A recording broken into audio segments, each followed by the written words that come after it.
Dear fellow human, I think by now you have the feeling that something is not right about our current situation.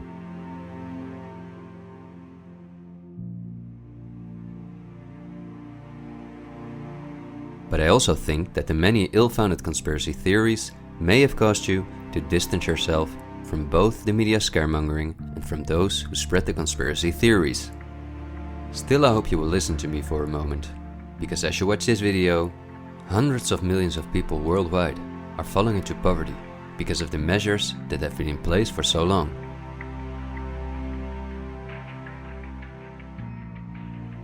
And although the biggest economic crisis that we will ever experience may not have affected you personally yet, it's only a matter of time before the ripple effects also reach you and your loved ones.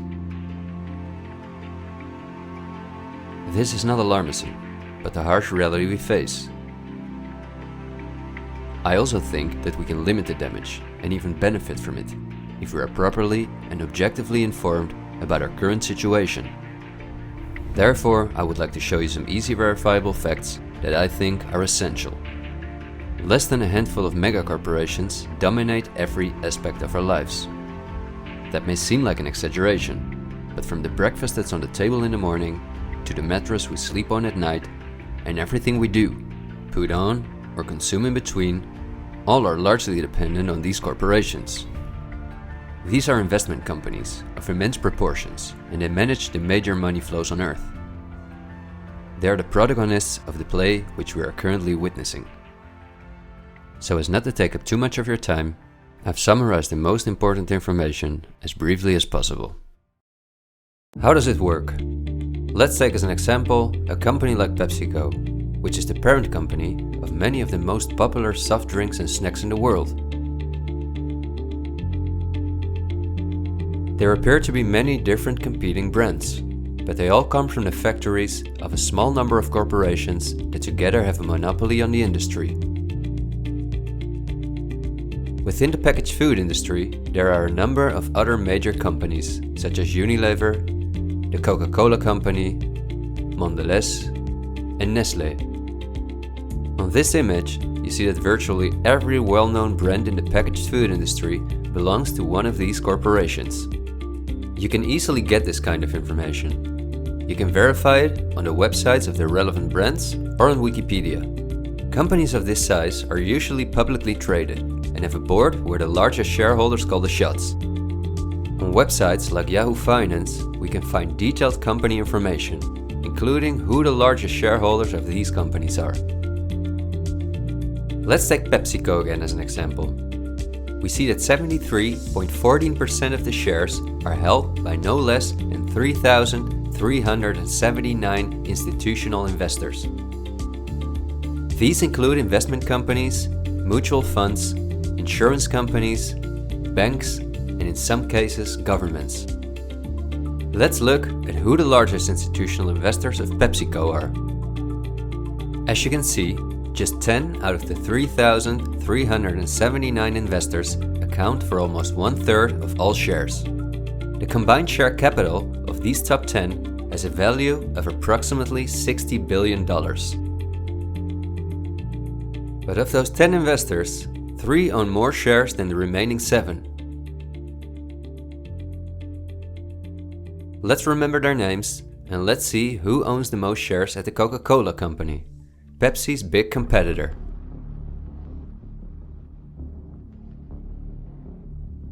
We see that just like with PepsiCo, the majority of the shares are held by institutional investors. Let's look at the top 10 and start with the last one of them. 4 out of these 6 institutional investors we also saw at the last 6 of PepsiCo.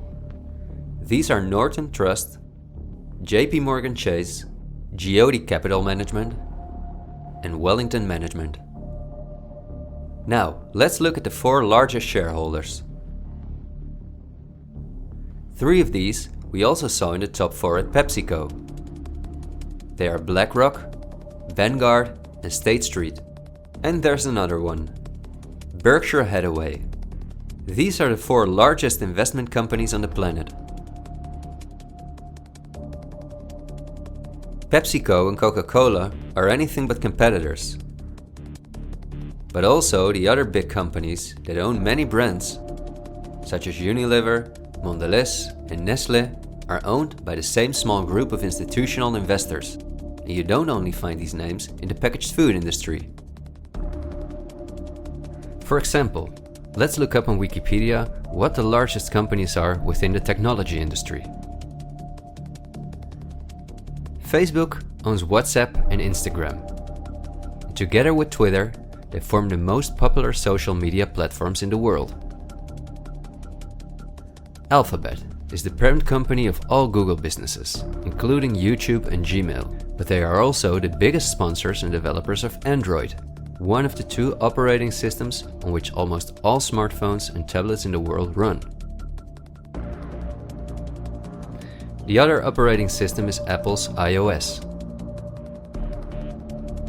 Finally, if we add Microsoft to the other three, we see that 4 companies produce the software that almost all computers, tablets and smartphones in the world depend on. Let's see who owns the most shares of these powerful companies. If we look at Facebook, we see that more than 80% of the shares are owned by institutional investors. These are the same names we saw in the food industry. Again, the same investors at the top. Then Twitter, which with Facebook and Instagram makes up the top 3. Amazingly, we see that the company is also owned by the same investors.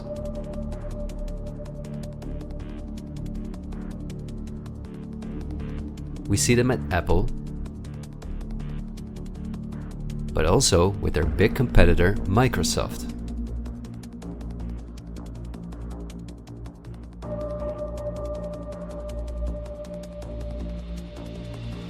When we look at all the other companies that dominate the technology industry and build our computers, TVs, smartphones and household appliances, we see the same big investors who own a majority of the shares.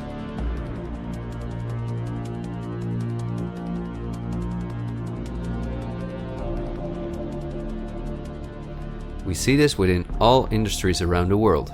And just to show you that I'm not exaggerating, I'll give you another example. Let's say we want to plan a vacation. On our computer or smartphone, we look for a cheap flight to the sun through websites like Skyscanner and Expedia, both of which belong to the same group of institutional investors.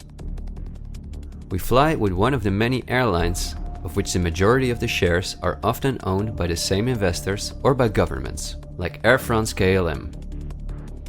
The aircraft we fly is in most cases a Boeing or an Airbus. Again, we see the same names. We look for a hotel or an apartment through Booking.com or Airbnb.com. Once we arrive at our destination, we go out for dinner, then we write a review on TripAdvisor. The same investors are at the basis of every aspect of our journey, and their power goes even much further, because even the kerosene that fuels the plane comes from one of their many oil companies and refineries. Just like the steel that the plane is made of comes from one of their many mining companies. This small club of investment companies, banks and mutual funds are also the largest shareholders in the primary industries, where raw materials come from.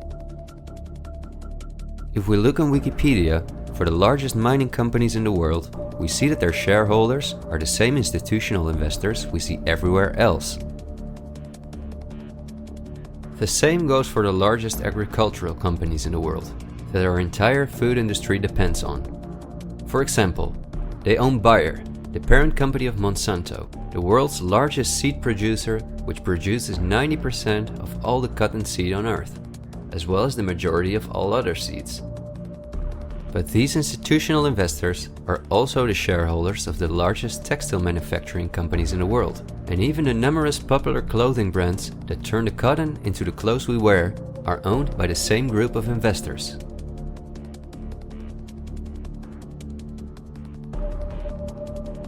Whether we have the world's largest solar panel producers or the largest oil refineries, the shares are managed by the same companies.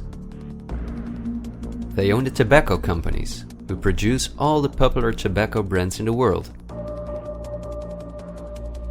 But they also own all the major companies in the pharmaceutical industry and the scientific institutes that produce the drugs. They own the companies that produce our metals and raw materials, and the entire automobile, aircraft and arms industry where those metals and raw materials are processed.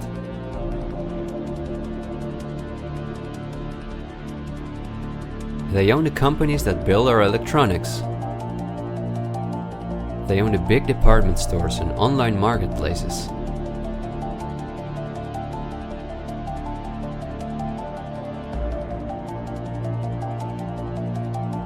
And even the payment methods that we use to pay for their products.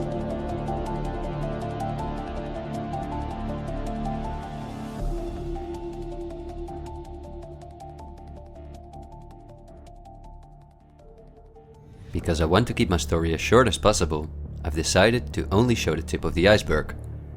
If you decide to investigate on your own, using the sources that you've just seen, then you will discover that even many of the most well-known insurance companies, banks, construction companies, telephone companies, restaurant chains, and cosmetic brands are owned by the same institutional investors we just saw.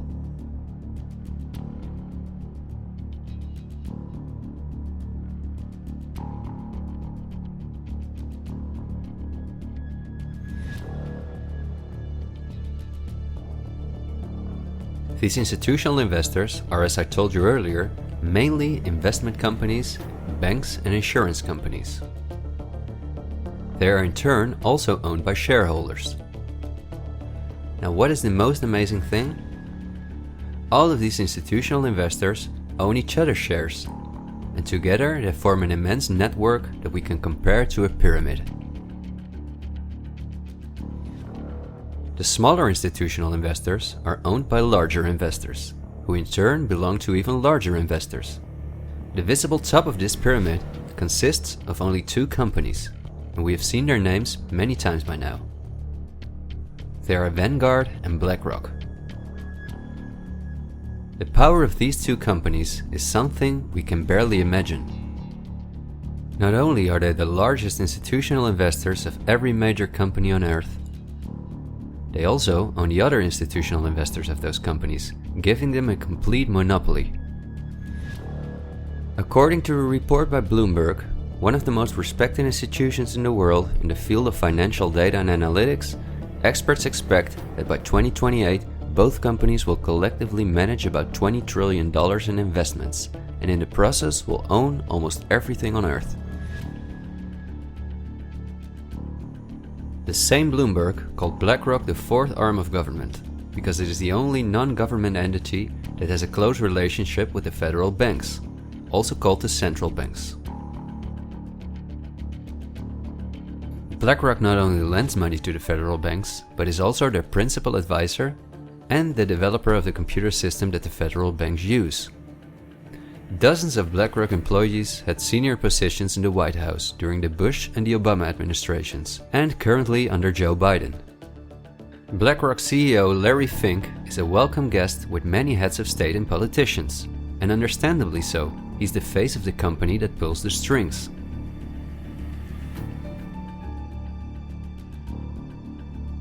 Yet Larry Fink does not pull the strings himself. In fact, BlackRock itself is owned by shareholders. And if we look at who those shareholders are, we come to a strange conclusion. We see that BlackRock's largest shareholder is Vanguard, and this is where it gets dark. Vanguard itself has a unique structure that makes it impossible to see who its shareholders or clients are. The elite who own Vanguard don't want anyone to know that they are the owners of the most powerful company on Earth. But of course, this is no secret to those who are willing to look into it. Reports by Oxfam and Bloomberg show that 1% of the world's population collectively owns more money than the other 99%. Indeed, Oxfam claims that as much as 82% of all the money earned in 2017 went to this 1% of people. Naturally, those who own the most powerful company on Earth would also be the richest among this 1%.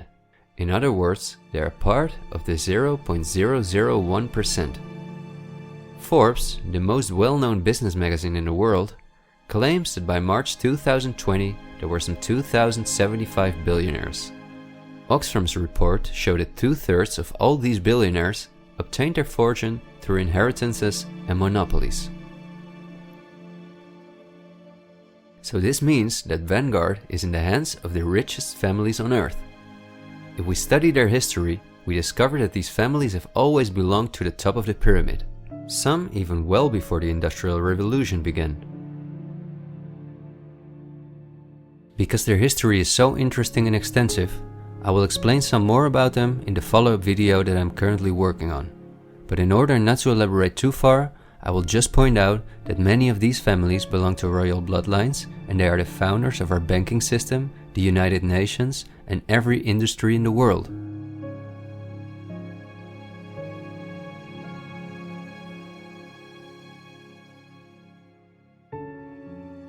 These families never lost their power, but because of an increasing world population, they were forced to hide behind investment companies such as Vanguard, whose largest shareholders are the private funds and non-profit organizations of these families.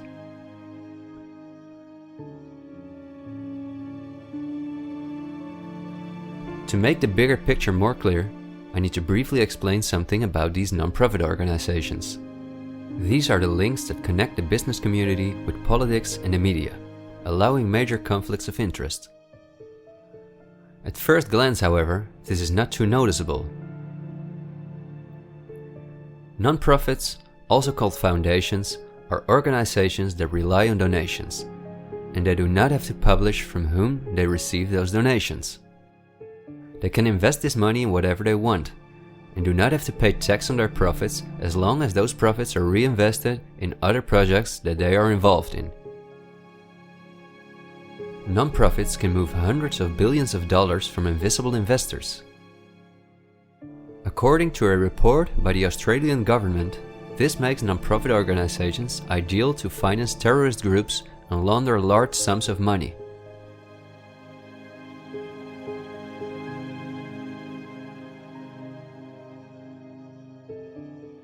The foundations and funds of the families who are highest in the hierarchy of the 1% hide behind the scenes as much as possible. However, for cases that have a lot of publicity and attention, they use the foundations of philanthropist families that are lower in the ranking, but who are also extremely wealthy. In order to be concise, I will only highlight the 3 most important foundations in the world that connect all the industries in the world to each other. These are the Bill and Melinda Gates Foundation, the Open Society Foundations of the controversial multi-billionaire George Soros, and the Clinton Foundation. A very brief introduction to give you an idea of the size of these types of foundations.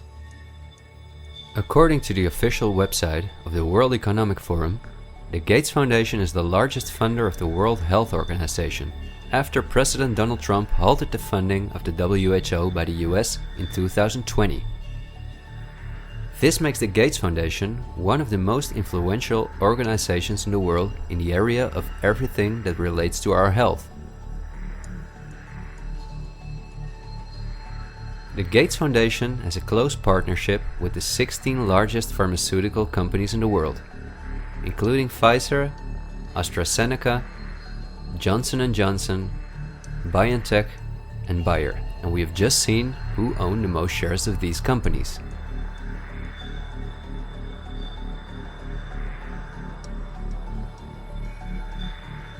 Bill Gates was anything but a poor computer nerd who made it to one of the richest people in the world, but he came from a philanthropic family that, just like himself, worked for the absolute elite. Bill is the founder of Microsoft, which is owned by BlackRock, Vanguard, and until recently Berkshire Hathaway. But at the same time, the Gates Foundation is the largest shareholder after BlackRock, Vanguard, and State Street in Berkshire Hathaway, where he was even on the board for a while. We would spend hours if we considered everything the Gates Foundation, the Open Society Foundations of George Soros, and the Clinton Foundation are involved in. But because they connect us with the next topic and with the current events, this brief introduction was important. I think the next topic should start with a question. A random person like myself, with very little experience in video editing, using an old laptop, can in 20 minutes objectively portray that only 2 companies have a total monopoly over all the industries in the world.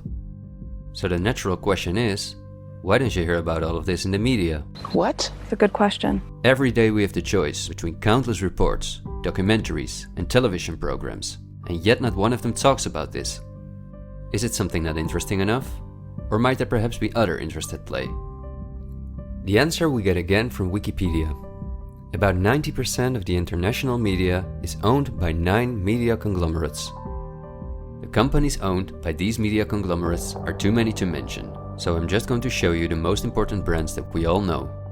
Viacom CBS is the parent company of, among others, all CBS channels, Paramount, where the most famous movies and series in the world come from, MTV, Comedy Central, Nickelodeon, the popular British Channel 5, and the popular Australian 10. Guess who the largest shareholders of Viacom CBS are? Before we look at the other major conglomerates, let's not forget to mention our extremely powerful streaming monopolists, Netflix and Amazon Prime, both of which belong to the same shareholders. Then AT&T, which is the parent company of Warner Brothers, HBO, Discovery Channel, CNN, Cartoon Network, TNT, DC, and many other well-known brands. Guess who the largest shareholders of AT&T are?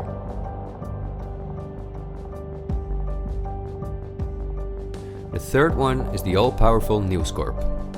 This company owns many of the most well-known national and regional newspapers, magazines, and TV channels in the US, the UK, and Australia. The shares of News Corp are owned by the American multi-billionaire Rupert Murdoch and by the institutional investors we see everywhere else. News Corp's sister company is Fox Corporation, which is also one of the most powerful media conglomerates on Earth. Just like News Corp, it is owned by the Murdoch family and the usual investors. Then the Walt Disney Company, a conglomerate of unimaginable dimensions, with many subsidiaries such as Pixar, Marvel, 20th Century, Lucasfilm, ABC, National Geographic, and Hulu. Who are their biggest shareholders? Another powerful media conglomerate is Comcast. This is the parent company of NBC, DreamWorks, Universal, the Sky Group, Focus Features, Xfinity, and many other major media brands. As you would expect, their largest shareholders are Vanguard and BlackRock.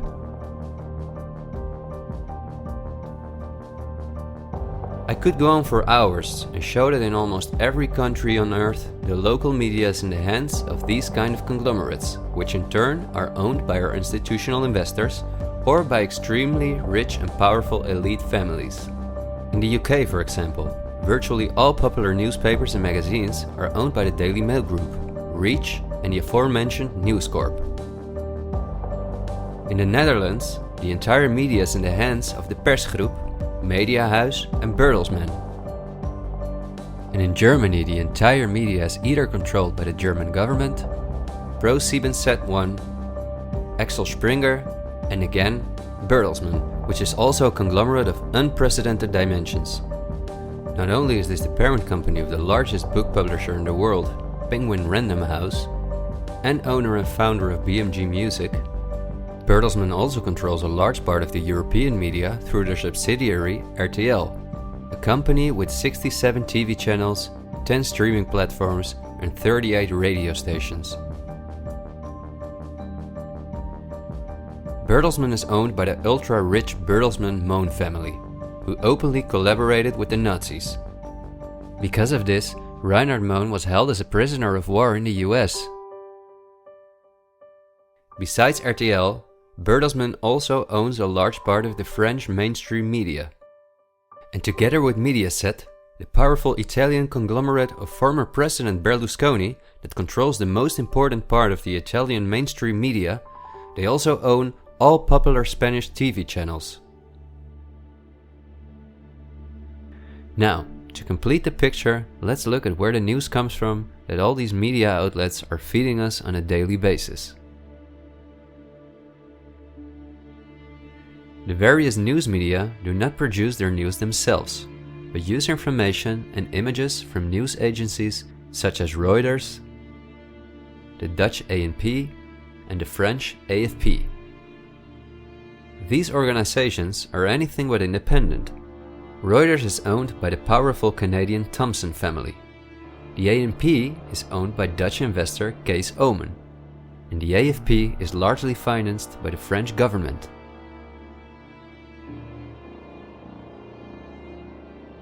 The main journalists and editors who work at our media or at these news agencies are affiliated with important journalistic organizations, such as the European Journalism Centre.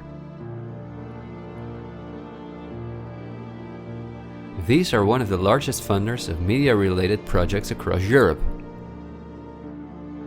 They train journalists, produce study materials, give internships at, for example, the ANP, and work closely with the world's largest corporations such as Google and Facebook. For journalistic analysis and opinion, all the major media outlets in the world use Project Syndicate, the most powerful organization within its field. It supplies the 506 most important media outlets in 156 countries. Project Syndicate, plus an organization such as the European Journalism Centre, together with the news agencies, are the connecting link between all the different media outlets around the world. When newscasters read the news from their teleprompters, there is a good chance that the text comes from one of these organizations. As a result, the global media is often synchronized in its reporting. We are concerned about the trouble and trend of irresponsible, one-sided news stories plaguing our country. The sharing of biased and false news has become all too common on social media. More alarming, some media outlets publish these same fake stories without checking facts first. The sharing of biased and false news has become all too common on social media. More alarming, some media outlets publish these stories simply aren't true without checking facts first. Unfortunately, some members of the media use their platforms to push their own personal bias and agenda to control exactly what people think. And this is extremely dangerous to our democracy. This is extremely dangerous to our democracy. This is extremely dangerous to our democracy. This is extremely dangerous to our democracy. This is extremely dangerous to our democracy. This is extremely dangerous to our democracy. This is extremely dangerous to our democracy. This is extremely dangerous to our democracy. This is extremely dangerous to our democracy. This is extremely dangerous to our democracy. This is extremely dangerous to our democracy. This is extremely dangerous to our democracy. This is extremely dangerous to our democracy. In September 2020, the European Journalism Centre and Facebook set up a fund to support selected news organizations to do the reporting during the corona crisis. Let's see who the organizations are that, along with the news agencies, produce our news. At Project Syndicate, we see the Bill and Melinda Gates Foundation, the Open Society Foundation, and the European Journalism Centre.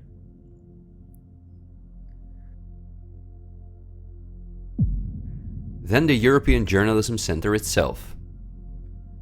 Again we see the Gates Foundation and the Open Society Foundation. And they also receive large donations from Facebook, Google, the Dutch Ministry of Education, Culture and Science, and from the Dutch Ministry of Foreign Affairs. The organizations that are at the heart of our information flow are funded by the non-profit organizations of the same elite who also controls the entire media. However, a part of our tax money goes to these organizations as well.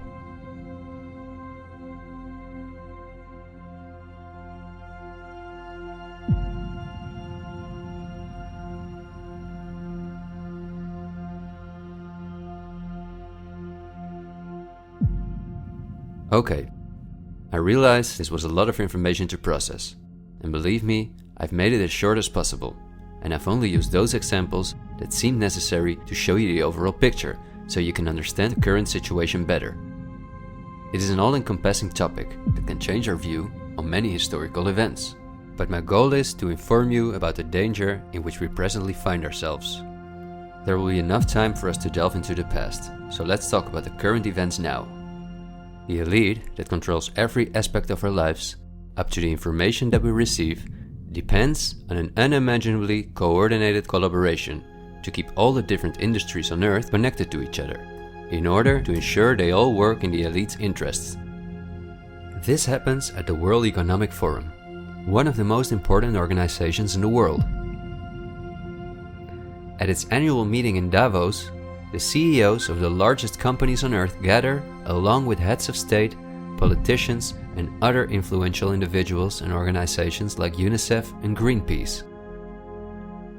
Serving on the board of trustees are former US Vice President and climate change guru Al Gore, BlackRock CEO Larry Fink, the President of the European Central Bank Christine Lagarde, the Director of CERN Fabiola Gianotti, the Queen of Jordan, the Director of the International Committee of the Red Cross Peter Maurer, and many other politicians and CEOs of the world's most influential companies.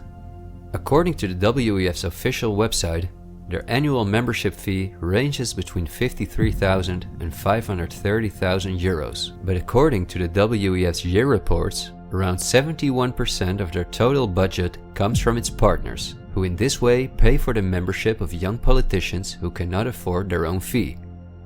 Wikipedia reports the following. According to critics, the WEF is a business forum where the wealthiest companies can negotiate deals with other companies or with politicians. The purpose of the WEF for many of the participants would be personal gain instead of solving global problems.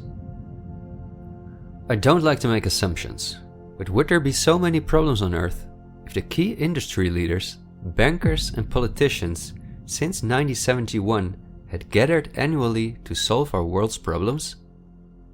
Is it not strange that the world's leading environmental organizations have been meeting for 50 years with the CEOs of the most heavily polluting corporations while things just keep getting worse for our natural world?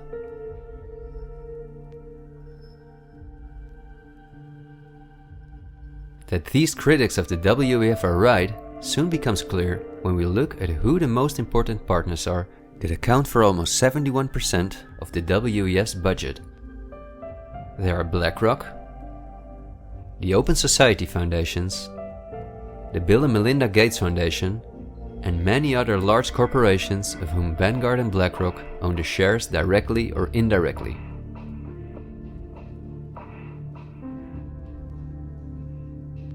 The president and founder of the WEF is Klaus Schwab, a German professor and businessman.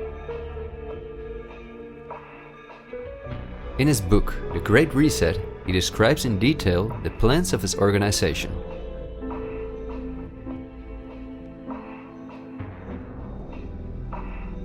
The coronavirus, according to him, is the excellent opportunity to literally reset our society in every regard.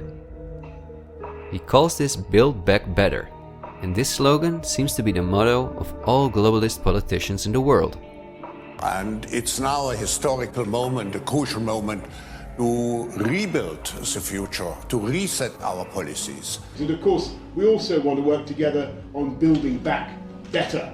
You know, I said we're going to build back and we're going to build back better. It's certainly a major crisis, but it also offers us a unique opportunity. We must use this historical opportunity. Together we can turn a crisis into an opportunity. But this global pandemic has also created an opportunity to build back better. To build back better later. But also to build back better. To build back a better world. To build back better. We can't just build back, we got to build back better. And achieve the Sustainable Development Goals. And climate action is an essential part of that. According to Schwab, our old society should be exchanged for a new one, in which countries give up their sovereignty to an all-encompassing world government, in which people own nothing but work for the state, in exchange for their housing, healthcare, and all their other basic needs. All of this is necessary, according to the WEF, because our modern consumer society, which the elite themselves imposed on us, can't keep going as it is. It's no longer sustainable.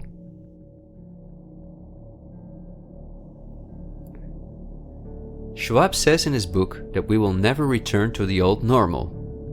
And the WEF published a video that makes it clear that in 2030 we will own nothing, but we will be happy.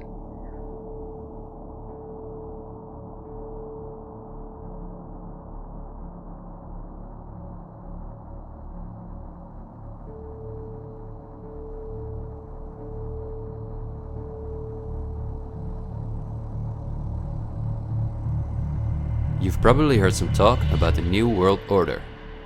The media wants us to believe that this is a topic for conspiracy theorists, although it has been talked about for generations by presidents such as George Bush Sr., Nelson Mandela, and Bill Clinton.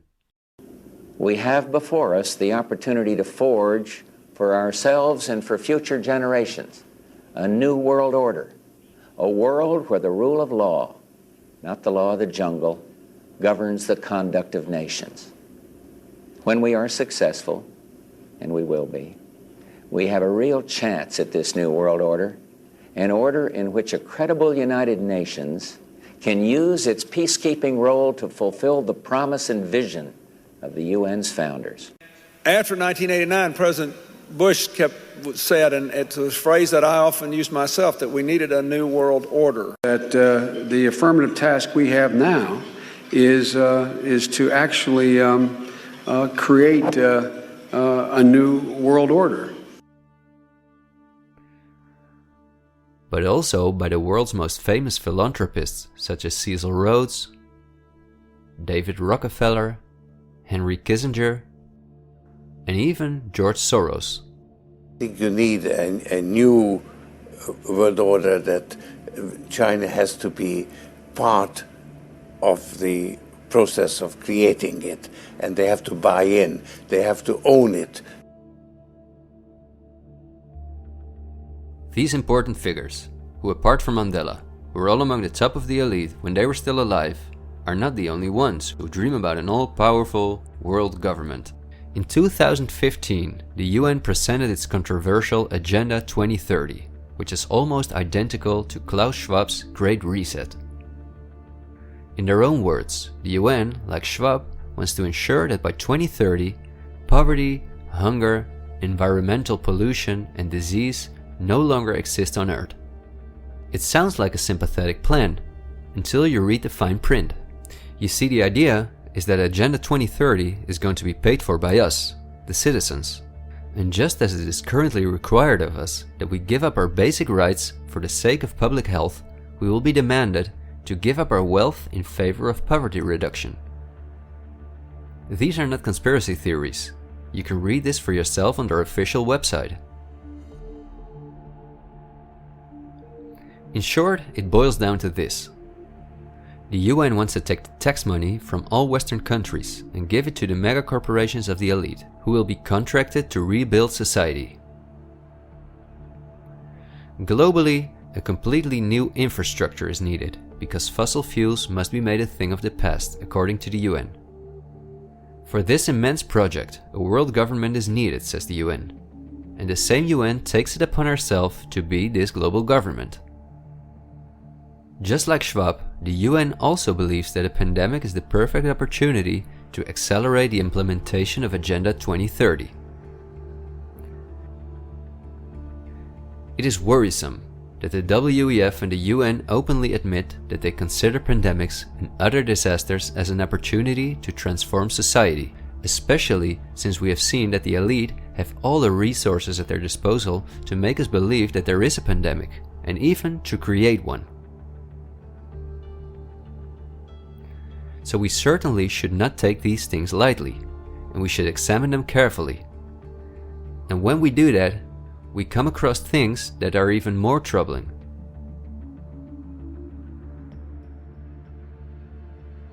On Friday, October 18, 2019, months before the pandemic was declared, a meeting was held at the Pierre Hotel in New York City for a select group of about 130 very important guests, including politicians and the world's most respected medics and pharmacists. The purpose of the meeting was to simulate the possible scenarios in the event of a global pandemic. This could be a coincidence, you might say. For this simulation, however, a coronavirus was used as an example. The simulation covered in detail how the coronavirus would develop and how they could only control this through the intensive collaboration of entire industries, governments, and government agencies. Once again, a new world order to save us from destruction. Does it surprise you when I tell you that this meeting, called Event 201, was organized by none other than the World Economic Forum, the Bill and Melinda Gates Foundation, and the Johns Hopkins Institute? This is not a conspiracy theory. Check the official website of Event 201 for yourself.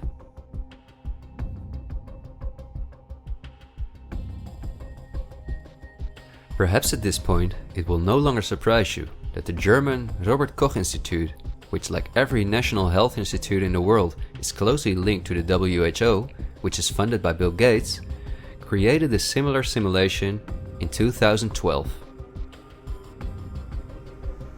As was the case during Event 201, the simulation assumed the coronavirus. This simulation assumed that in a Southeast Asian food market, a coronavirus would spread from animal to human. How coincidental, isn't it? In this simulation, it takes several weeks for the authorities to identify the virus, allowing it to spread worldwide. The simulation is made of the consecutive 3 years, in which there are lockdowns and economies are destroyed. But also the impact on society is simulated in all aspects, even the protests. I won't tire you with the details. In fact, you can download this analysis for yourself from the website of the German government. The last thing I want to show is an excerpt from a lecture that Belgian top virologist Mark van Ranst gave on January 22, 2019 at the Chatham House, a major non-profit organization in London, where important world leaders meet to discuss global issues.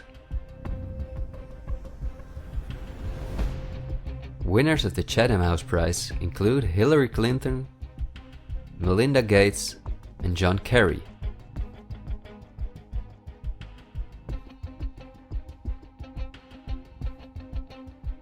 What Van Ranst is discussing is simply shocking. Van Ranst in fact explains how he has fooled the entire Belgian population during the swine flu through fear-mongering, out-of-context mortality rates, and media manipulation. He laughingly explains how he managed to impose the vaccine for the swine flu on the frightened Belgian population, a vaccine produced by the pharmaceutical companies he worked for. Thank you very much, Ab. Thanks for the invitation. And I was asked to tell you about my experiences being the crisis manager, the flu commissioner for Belgium, and highlighting the communication. And then you have one opportunity to do it right. I mean, day one is so important. In day one, you start your communication with the press, with the people, and you have to do it right. I mean, you have to go for one voice, one message.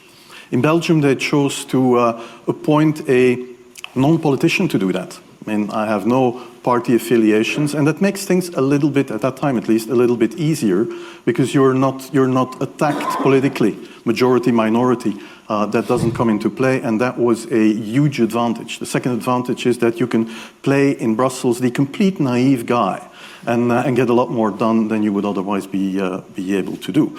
You have to be omnipresent that first day or the first days, so that you attract the media attention. You make an agreement with them that you will tell them all, and if they call, you will pick up the phone. When you do that, then you can profit from these early days to get complete carpet coverage of the field, and they're not going to search for alternative voices there. And if you do that, that makes things a lot easier. These first weeks, That's easy street. When you have no opposition and everybody needs news and they can come to you for news, you can bring quite a lot of neutral information, and it is picked up, and it is well, the news is brought the way you bring it, and that is you can only do that in the first couple of weeks or months. And then you have to say, okay, well, we will have H1N1 deaths. Of course, that would be unavoidable. I used there Sir Donaldson's quote, where he said that in the UK, by the peak of the epidemic, 40 people would die per day at the end of the summer. So 62 at that time million people in the UK, 40 deaths a day. I worked it out for Belgium. That would be 7 deaths a day at the peak of the epidemic. I used that in the media. 7 Belgian flu deaths per day at the peak of the epidemic would be realistic. That is true in every year, even interpandemically. That is very, very conservative. However, talking about fatalities is important, because when you say that, people say, wow, what do you mean? People die because of influenza? And that was a necessary step to take. And then, of course, a couple of days later, you had the first H1N1 death in the country, and the scene was set and it was already talked about. And then you had to pick who is going to be vaccinated first. And then, well, women and children first, whatever. I mean, risk groups, they were important. And then I misused the fact that the top football soccer clubs in Belgium inappropriately and against all agreements vaccinated they made their soccer players priority people. So I said I can use that. Because if the population really believes that this vaccine is so desirable that even the soccer players would be dishonest to get their vaccine, I said, okay, I can play with that. So I made a big fuss about this. This is Van Ranst is raving mad. But it worked. The Chatham House organization is also funded by all major corporations of the elite, the Gates Foundation and the Open Society Foundations. We could talk for hours about the coronavirus, which has a survival rate of 99.98%, and about the incomprehensible measures that are destroying our society. Millions of entrepreneurs have lost their income. Countless elderly people have died in loneliness, isolated from their families. But I think we have reviewed enough facts that put the global COVID measures in a broader context, seen from the perspective of the elite. This extremely wealthy elite, collectively of tens of thousands of billions, has no problem whatsoever with the fact that more than 40% of the world's population has to live on less than $5.50 a day, or that millions of children are dying from the drinking water contaminated by them, or from malnutrition, or by their bullets and bombs. They just want to get more powerful. The elite have absolutely no intention to share their wealth with us. In fact, they are honest about their plans to take even the last bit from us, and those plans are being rolled out as I'm telling this. The underlying motives of the elite will not be explained in this episode, because for this we have to dive into history and discuss topics that are beyond our modern rational thinking. But for now you may understand well enough with the simple logic that a new world order, or an all-encompassing world government, is the only way for a small elite to retain its power over an ever-increasing world population. Companies like BlackRock and Vanguard do not benefit from national borders, import taxes, and real diversity.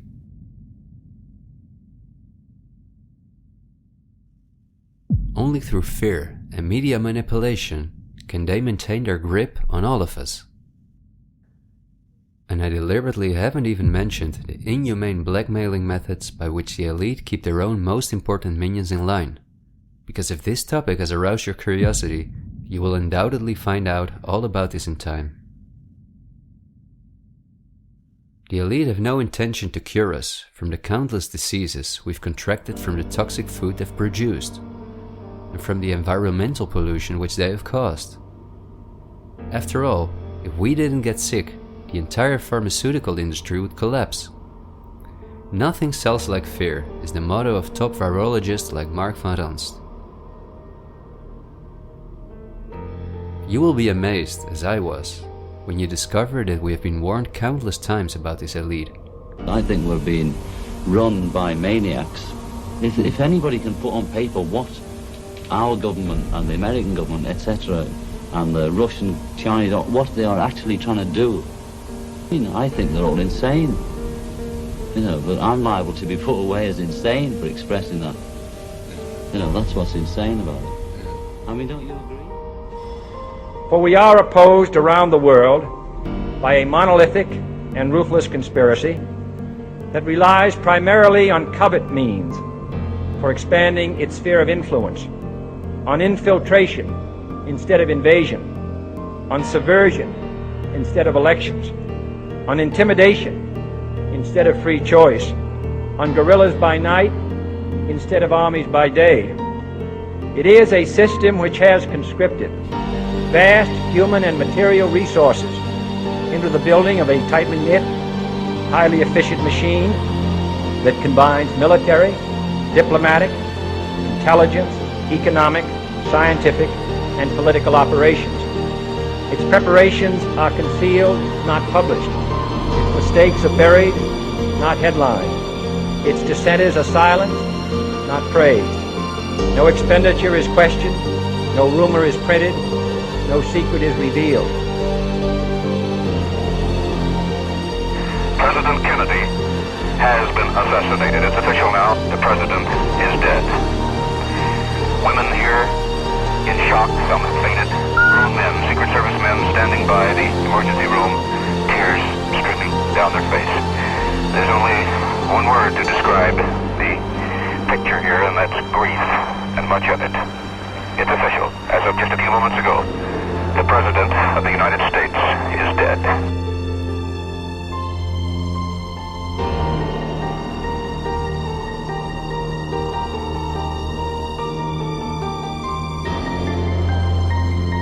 When you're talking about really elite levels, the name of the game is blackmail. That's what runs the whole system, basically.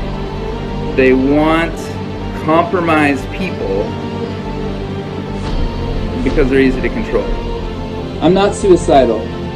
I'm not suicidal.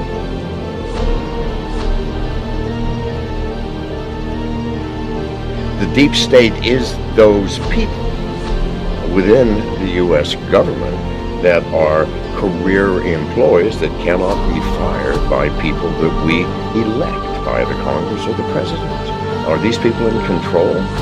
Can they enact laws? Fuck yes. Can we fire these people? No. Can presidents fire them? No. It's designed that way so that political parties and political interests cannot affect the deep state. Do you understand the nightmare of our situation, people? It is no secret. It is as open as it can be. The deep state does control America. Wake up, people, please. God, use some common fucking sense. Thank you.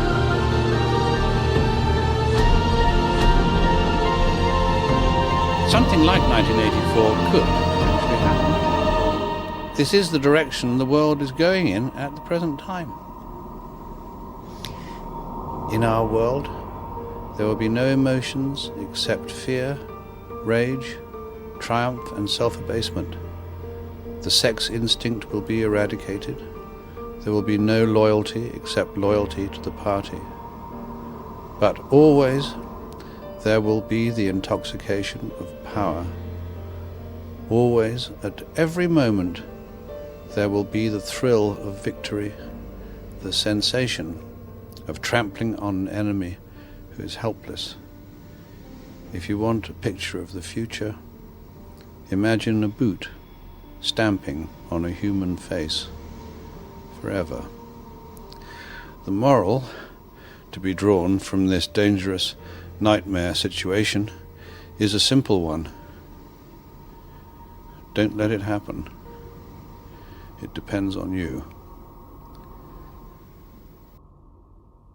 With this video, I hope to reach you, to reduce the ever-increasing distance between us. Only when we are divided can the elite retain its power over us.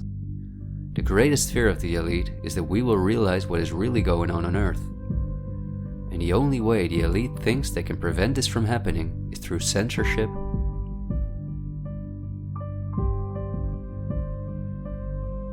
preventing human contact,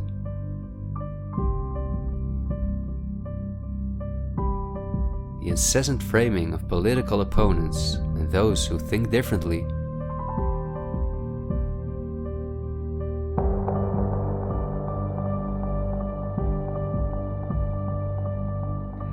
and the use of brute force.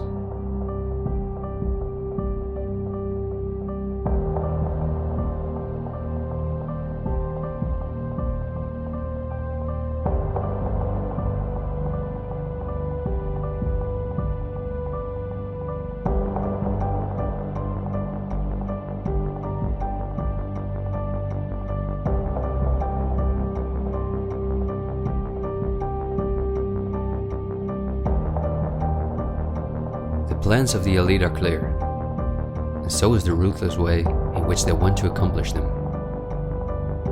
If we allow this to happen, a new society will be built on the ashes of what we once knew.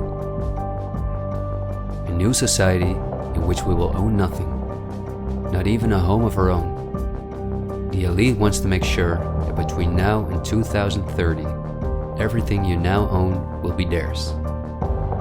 For this, devastating economic crisis is necessary. First, the middle class is attacked, which is the backbone of society. Entrepreneurs are forced to go into tremendous debt, which will ultimately cause them to lose all their possessions. After that, things will move quickly. Banks will fall, cash money will cease to exist, and the only way not to starve to death will be the acceptance of government support, which will include several conditions, such as the vaccination passport and giving up all private possessions. Because the entrepreneurs are the first to fall, many others won't immediately feel the crisis. The people remain divided among themselves until it is too late. This is not a doomsday scenario that I've made up. This is simply the Great Reset. The New World Order, which has been prepared for many generations, and which has been extensively tested in every communist dictatorship in the world.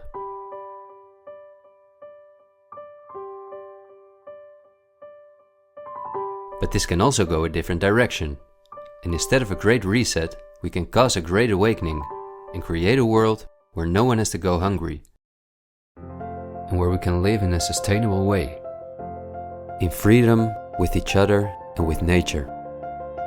This is not an idealistic daydream. There have always been forces that have sought to break the power of the elite, but until recently, our means of communication were always insufficient to get a mass network in motion. The elite have always kept us in ignorance about the discoveries of geniuses such as Tesla, who was far advanced in the field of clean, free energy. Or Dr. Rife, who used radio waves to cure at least 16 terminal cancer patients before he, just as Tesla, died in a suspicious manner. Or Henry Ford, who in 1941 had already made a car out of bioplastic that proved stronger than steel. The elite have hidden countless such techniques from us because they form a threat to their monopolies in every industry. These were techniques that would have given us freedoms and put the elite's power at risk, which is based on our fear and dependence on their projects. These are not conspiracy theories, but facts. What I am saying is that a world of new possibilities is opening up for all of us, where there is no poverty, no pollution, diseases, or wars, and in which governments work for the welfare of the people rather than the other way around. Countless ailments that provide the pharma industry with hundreds of billions of dollars will be cured. No one will have to work their ass off to live a dignified life.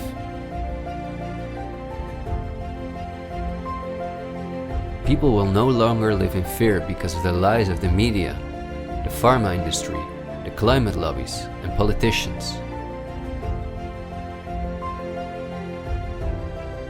It's all on the horizon, but we have to go through the storm first and recognize what the real problem is in our society. I want to thank you for listening to me, and I hope someday, in freedom, together we'll reflect back on this unique moment in history. There is still so much to tell, but we will save the rest for later. This video was only intended as an introduction. This is where our journey starts, and it will be a difficult one, but we will undertake it together, and we will help each other get up when we fall.